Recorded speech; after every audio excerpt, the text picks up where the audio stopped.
Okay, so we have two rules that we are going to cover today, and our first rule is called the product of powers property.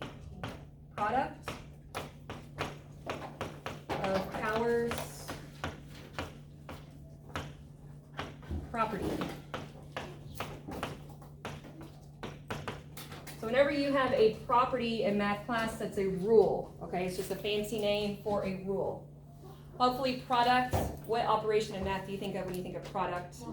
Multiplying. Powers are when you have a base and an exponent. So that whole thing, the base and the exponent together is considered a power, okay? So the rule is, when multiplying powers with the same base, you keep the base and add the exponent. So I'm gonna write that up here. When multiplying powers with the same base, that's important.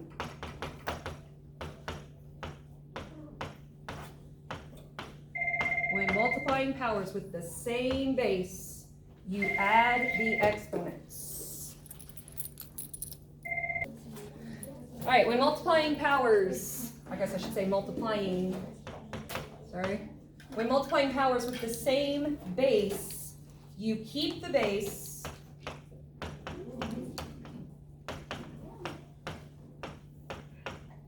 and add the exponents.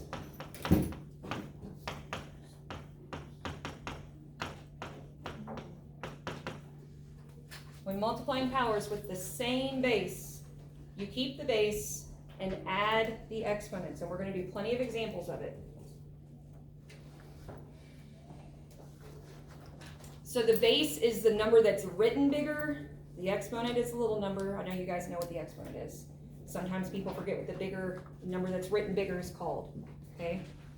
So it's very important. This rule only works for when the base is the same. And it doesn't matter if the base is a number or if the base is a letter, a variable. Okay? So we'll show both.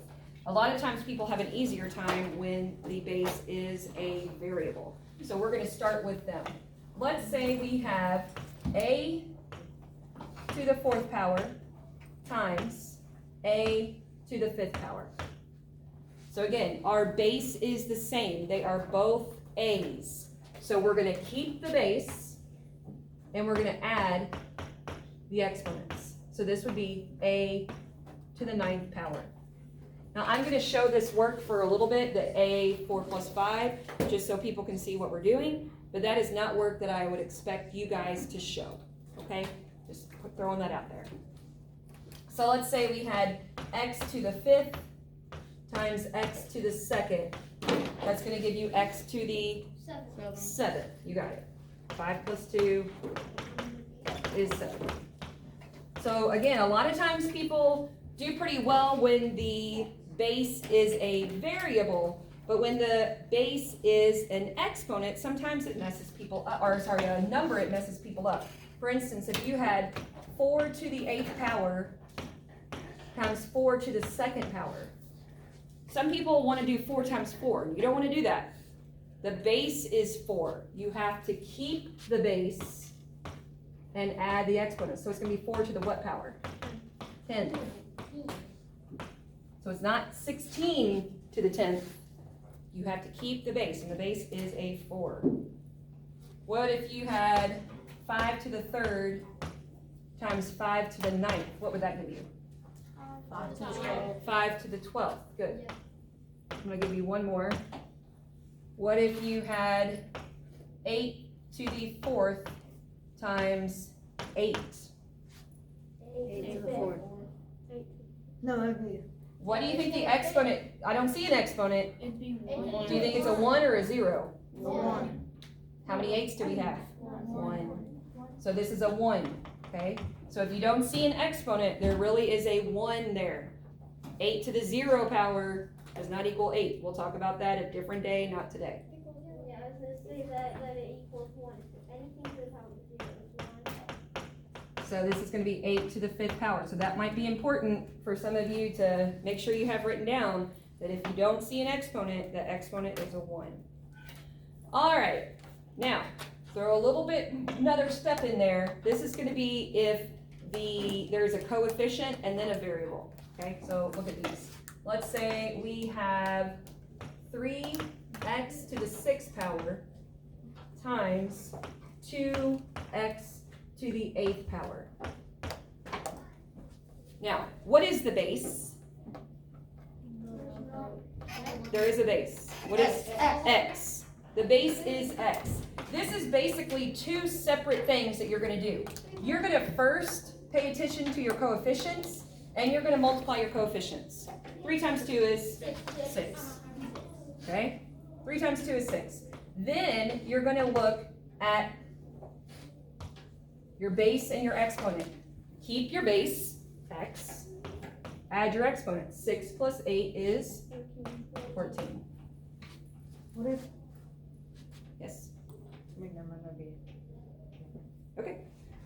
What about, you try this one. 8m to the 4th power times 6m to the 2nd power.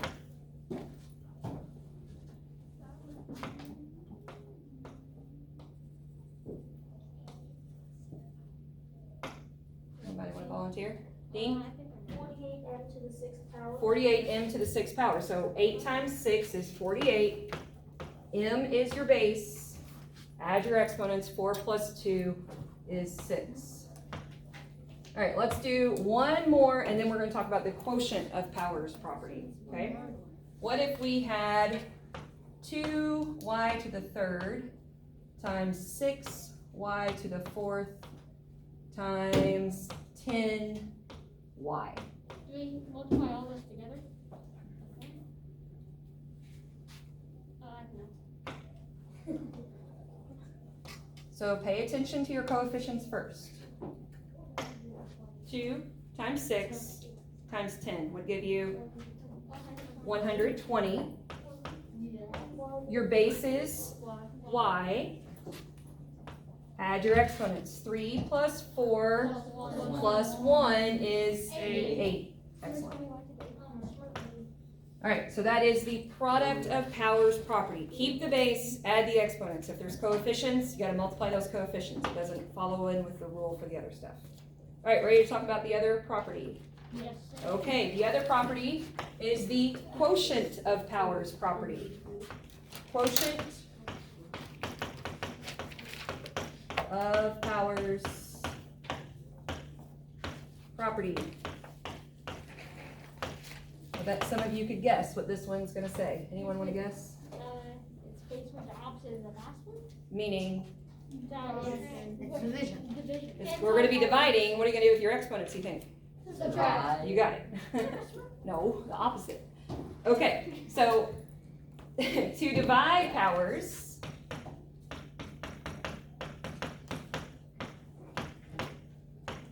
with the same base,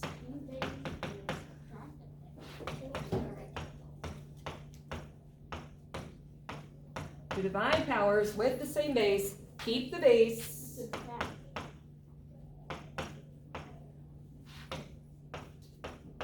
and subtract the exponents.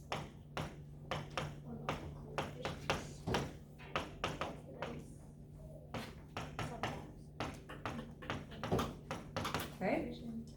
To divide powers with the same base, keep the base and subtract the exponents. Now, for algebra, and this is pre-algebra, so for algebra, whenever they're dividing, it's gonna look like a fraction. Don't get worried about it looking like a fraction, okay? That's how they show division in algebra. Just throwing that out there before I even write anything up here. We ready? Okay. If I have m to the 9th divided by m to the 5th. Our base is m. We're going to subtract our exponents. 9 minus 5 is, so m to the 4th power is our answer. Remember, this means division. What about x to the 8th over x? What do you think that would be? X to the 7th. X to the 7th, because this would be 8 minus 1, so x to the 7th. We okay with that? Okay, instead of the base being a variable, let's make the base be a number. Same rule. 10 to the 4th power over 10 to the 2nd power would be 10 to the 2nd power. 10 to the 2nd power, because it'd be 4 minus 2, so 10 to the 2nd power.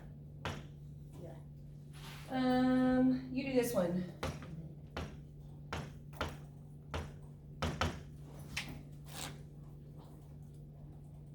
It would be 5 to the 15. 5th power. Yes. That's it. 55. 8 minus 3 is 5. Okay, now this last thing is we are going to have a coefficient, the base, and an exponent, okay? So, let's write this up here. 12 n to the 5th over 8 n to the 2nd. So when there are coefficients, I don't want you to think of like we did for the multiplying where you need to divide them, okay? This is written as a fraction because I want you to think of it still as a fraction. I want you to simplify this, okay? Simplify, well, we're gonna leave it in as just an improper fraction, okay? So we're gonna leave it in proper. What can I divide both 12 and 8 by? 4. So that would give me 3 over 2. Everybody okay with that? Yes. All right. So remember, we're doing this in separate steps. So simplify 12 over 8, but we're going to leave it in proper, so 3 over 2. All right. N to the what? Third power. Now this is important. N to the 3rd power is going on top.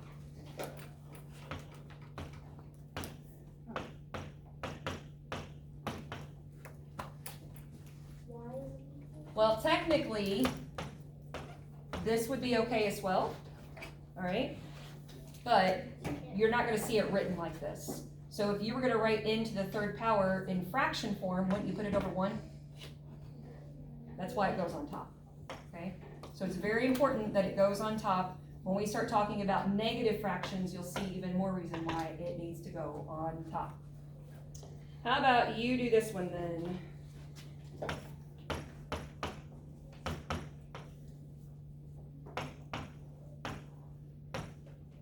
You try that one.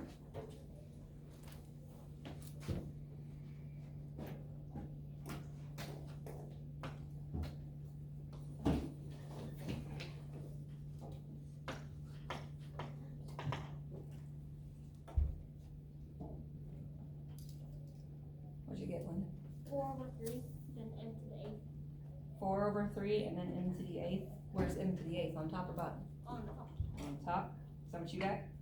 All right, because you can divide 24 and 18 by 6. Okay? So 24 divided by 6, is 4. 18 divided by 6 is 3. So 24 over 18 is 4/3. M has to go on top. 11 minus 3, 8. How we feel about that? Good. Good. All right. Question. It really looks like the n is just a fallen over 3. Okay. So we're going to put both of these two rules together right now. Okay? Go ahead and write this problem down for me.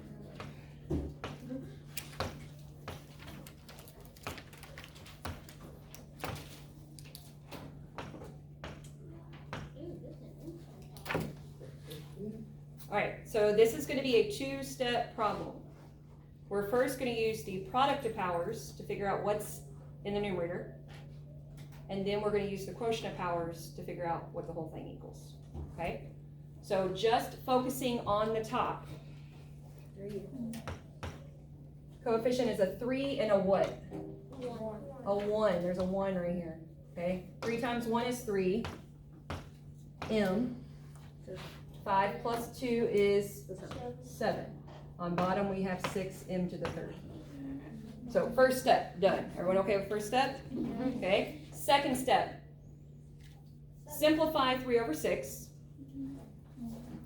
3 over 6 is 1/2. M is going top or bottom? Top. 7 minus 3 is 4. Now, technically, you don't need to even write that 1. Okay? But I'm still going to. Questions?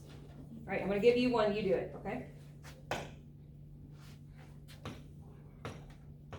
And the only other thing that I want to talk about is how to put these answers in a Google form. It's not pretty, but it'll work.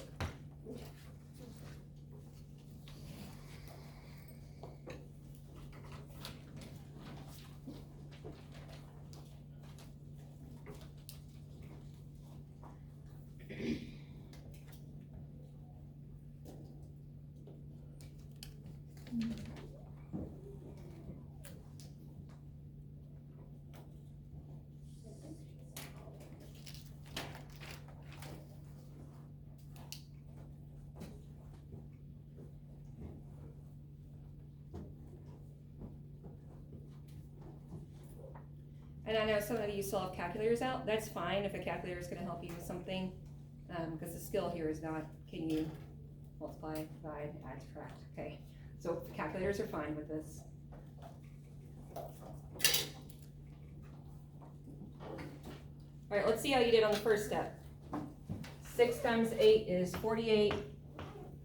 C, 9 plus 3 is 12.